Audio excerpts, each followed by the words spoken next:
Problem solving is a mental process that involves discovering, analysing and solving problem. Problem solving అంటే ఏంటి? అసలు మనకు వచ్చినటువంటి ఒక సమస్యని పరిష్కరించుకునేటువంటి ప్రక్రియని ప్రాబ్లమ్ సాల్వింగ్ అంటాం. అందులో మనం చూసినట్లయితే అదొక మెంటల్ ప్రాసెస్, అది మానసికమైనటువంటి ప్రక్రియ అని మనం చెప్పుకోవాలి. ఇన్వాల్వ్స్ డిస్కవరింగ్ అంటే మనకు అసలు సమస్య ఏంటో ముందు తెలుసుకోవాలి, తర్వాత అనలైజింగ్, ఓకే, సో దాన్ని అంతా కూడా అర్థం చేసుకోవాలి, and solving problem, okay, so తర్వాత ఆ యొక్క సమస్యని మనం పరిష్కరించుకోవాలి.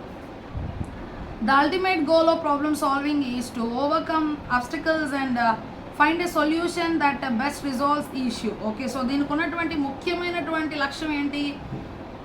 ప్రాబ్లమ్ సాల్వింగ్లో ఖచ్చితంగా మనకు ఎదురవుతున్నటువంటి సమస్యలన్నింటిని కూడా మనం అధిగమిస్తూ మన సమస్యకి పరిష్కారాన్ని మనం కనుగొనడమే, ఆ ఇష్యూని మనం ఎదుర్కోకుండా మన పరిస్థితులు మనం సరి చేసుకోవడమే అనమాట problem solving.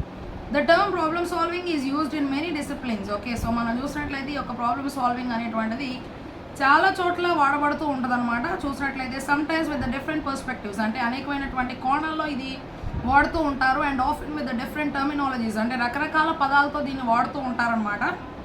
For instance it is a mental process in psychology.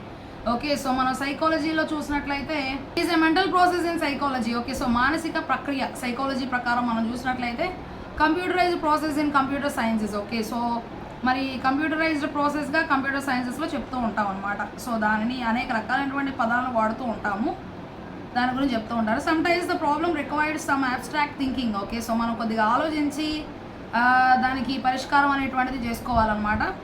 And coming up with the creative solution, కొన్నిసార్లు సృజనాత్మకమైనటువంటి పరిష్కారాన్ని తీసుకొస్తాం. In other instance creativity and insight are the best options.